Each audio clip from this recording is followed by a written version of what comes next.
have ants running around your brain or your kitchen, it's a good idea to get those under control.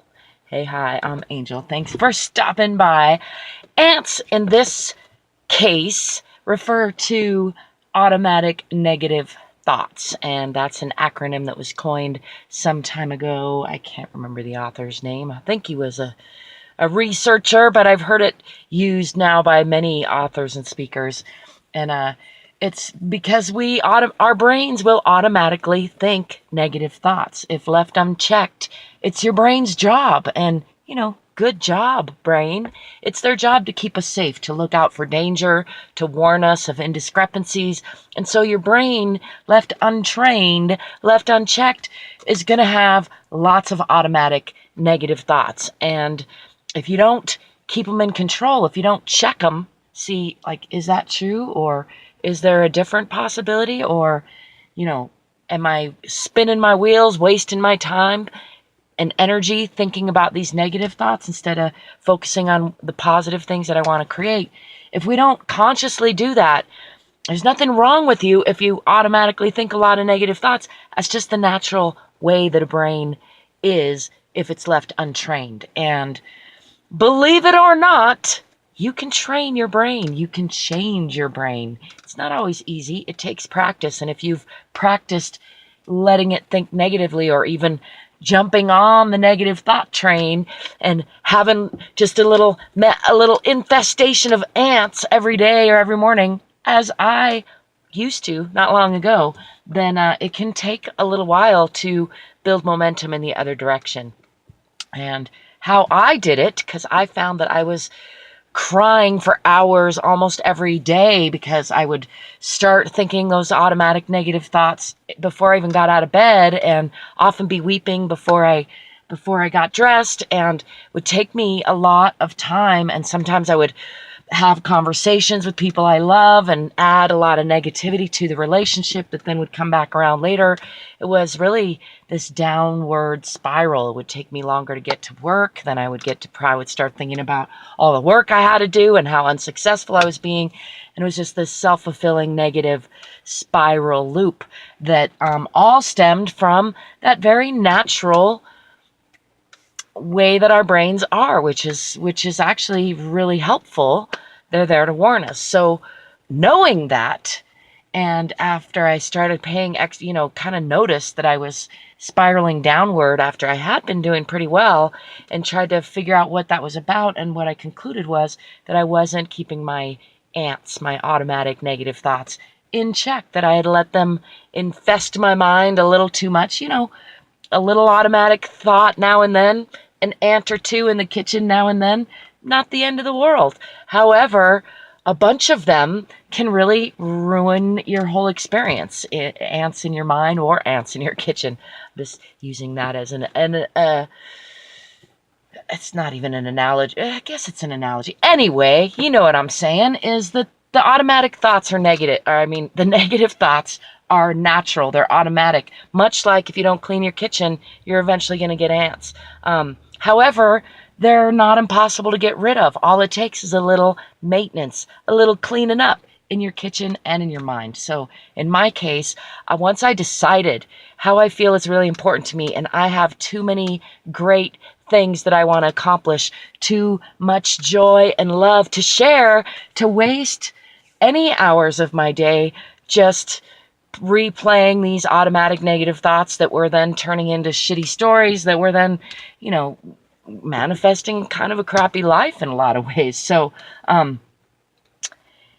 what I've done is decide that I care about how I feel and that I want to feel good. And then notice how my thoughts feel. And if they don't feel good, reflect on, is that just an automatic negative thought, just like a natural thing that my brain is bringing to the table that I can easily dismiss? Or is it a legitimate concern that I need to think about? And in that case, is it something that I can actually do something about right now? In which case, instead of thinking negatively about it, I can think about it, start thinking of positive solutions for the problem, and it becomes an opportunity instead of a problem. And if it isn't something I can do anything about right now, or nothing's coming to me, then I just flip the switch. I just decide, hey, I even sometimes say out loud to myself, thanks for the forethought, brain, or thanks for the idea. I can't address that right now, so let's table it, let's put it down for now, and we'll come back to it later. And a lot of times the circumstances and situation has changed by the time it comes back around, and then either it's a non-issue or a solution presents itself, or more information is added so that I can come up with a solution, or it becomes a bigger problem until it really gets addressed. So I encourage you not to get depressed if you have a habit of negative thinking, and to know that if you have gotten depressed about negative thinking, and or if you have a habit of thinking negatively on a routine basis, that you're not alone. It's kind of basically just the natural default setting of us human beings, and you can overcome it if you choose to. It takes a choice. It takes deliberately deciding that you're going to think about something else, that you're just not beating yourself up. It's not pushing against it. It's not fighting it. It's not resisting it. It's just noticing it, accepting it, saying, I have a habit of thinking negatively about this subject, so I'm going to think less about that subject for now and think about the things that I have more of a positive loop about, so that I can build momentum that way. And that's another little tip that I have learned over the time of me really working on overcoming my own limiting beliefs, is that if I have a reoccurring negative thought that is deeply emotional, that I have a hard time finding a positive thought about, that I believe, it's best to take it really general. So for example, in my male-female relationships, that's been an area with a lot of challenge for me, a lot of opportunity for growth. And sometimes I get stuck in a negative thought loop pattern, which I know a lot of you have shared with me, which is like, nobody loves me, I'm unlovable,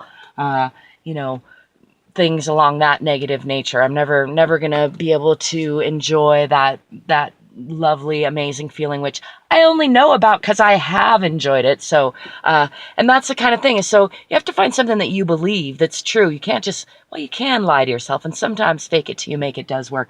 But better than that is to find a more general statement like, well, I have been loved before. That's true. So that's a little bit of a nicer statement than nobody loves me at all. People do actually love me. I even love myself, not all the time, and so sometimes that's more reachable of a statement than others. But still, if you basically just go more general, if you start to notice that your thoughts are making you feel bad, try taking them to a more general place and see if you can't find a place where it doesn't feel as bad and it's still true for you. And then another thing is I find really helpful is just to flip the switch altogether, to just say, like I mentioned, hey, thanks, brain. I can't address that right now. I'm either too tired, or the other person's not around, or I'm feeling too negative about it right now. So let's address that later. And then if all else fails, I just flip to a script of gratitude. I start naming out loud the things I'm grateful for. I'm grateful for my hands. I'm grateful for my body. I'm grateful for my heart. I'm grateful for my eyes. I'm grateful for my mom. I'm grateful for my son. I'm grateful for my car. I'm grateful for my home. I'm grateful for my kitty friend. I'm grateful for my yard. I'm grateful for the trees outside. I'm grateful for the sky. I'm grateful for the moon. I'm grateful for the sun. You see, there's a lot of things to be grateful for, and it's almost impossible, maybe even impossible, to feel really as bad as you felt. Like, it's impossible not to start to feel better if you start to focus on the things you're grateful for. And I guarantee if you start saying them out loud, maybe even say it in the mirror, you might just crack yourself up before too long and find that you actually feel a lot better. And if you practice that and prove to yourself that you can take control of your brain, that you can take control of those ants, those automatic negative thoughts, and feel better and train yourself to feel better more and more of the time, you'll start to build momentum. You start to really believe in yourself, and it'll get quicker and quicker, and you'll start to have automatic positive thoughts. APT. Apps.